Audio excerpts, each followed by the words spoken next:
तमाम पत्रकारों का स्वागत है। आज की हमारी जो पत्रकार वार्ता है शिवसेना यूबीटी जम्मू कश्मीर इकाई की, वो जम्मू कश्मीर में खेलों की स्थिति को लेकर है, खिलाड़ियों की स्थिति को लेकर है, खेल सुविधाओं को लेकर है। देखिए, सरकार द्वारा, जम्मू कश्मीर प्रशासन द्वारा, खेल विभाग द्वारा बढ़ चढ़कर दावे तो किए जा रहे हैं, मगर जमीनी हकीकत जो है बिल्कुल इसके विपरीत है। खेलो इंडिया के तहत या सेंटर ऑफ एक्सक्लूसिव के तहत बड़े बड़े आंकड़े बताए जाते हैं कि लाखों लोगों का पंजीकरण कर दिया गया जम्मू कश्मीर के अंदर खेलों के तहत, मगर जो जमीनी हकीकत है वो बिल्कुल इसके विपरीत है। मैं तो ये कहूंगा कि अंतरराज्यीय प्रतियोगिता के अंदर जितने दूसरे राज्यों के पदक विजेता होते हैं उतने जम्मू कश्मीर के प्रतिभागी भी नहीं होते, पार्टिसिपेशन भी नहीं होती उतने खिलाड़ियों की। खेलो इंडिया के नाम पर करोड़ों का जो है बजट, जनता के टैक्स का पैसा इनको आवंटित किया जाता है, हर साल दिया जाता है जनता के टैक्स का पैसा, मगर उसकी भी गहन जांच होनी चाहिए कि ये जो करोड़ों की यहां पर परचेजिंग की जाती है वो कहां जाती है।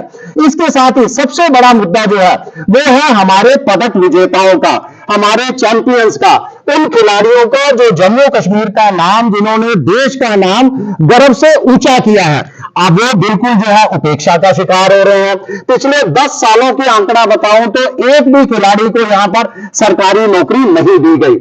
SRO 349 के तहत ये घोषणा की गई थी कि हर साल कम से कम 25 नौकरियां जो है खिलाड़ियों को दी जाएंगी, पदक विजेताओं को दी जाएंगी, चैंपियंस को दी जाएंगी। उसके बाद 2021 के अंदर SR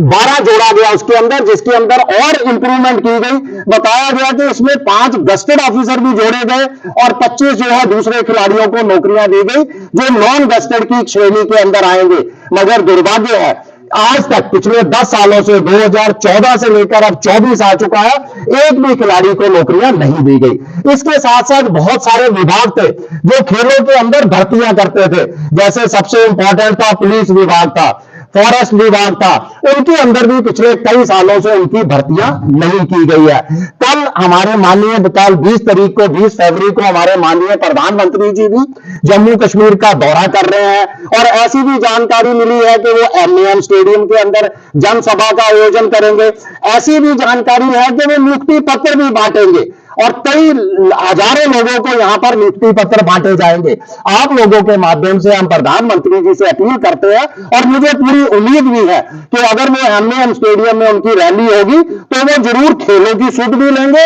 और खिलाड़ी जो हमारे चैंपियंस, जो पदक विजेता कई सालों से जो है अपनी नियुक्ति का इंतजार कर रहे हैं, उनका इंतजार पर भी पूर्ण विराम लगाएंगे, उनको भी जो है वो नियुक्ति पत्र बांटेंगे। हमने एक संकल्प लिया है, आज हमने खेल सेल का गठन किया है, जो पोस्टर भी आपको दिखाए जा रहे हैं। इसके अंदर हमने सेल खेलों की स्थिति को सुधार करने के लिए, खिलाड़ियों की आवाज बुलंद करने के लिए, क्योंकि लगातार देखा गया है कि कोई भी संगठन खिलाड़ियों की आवाज बनकर सामने नहीं आता, तो खिलाड़ी बेचारा बहुत ज्यादा परेशान रहता है। खेल सुविधाओं को लेकर, खिलाड़ियों की आवाज को लेकर, किसी भी तरह की अगर किसी को, खिलाड़ी को, उसके माता पिता को किसी की तरह की शिकायत है या वो कोई सुझाव देना चाहते हैं तो इस नंबर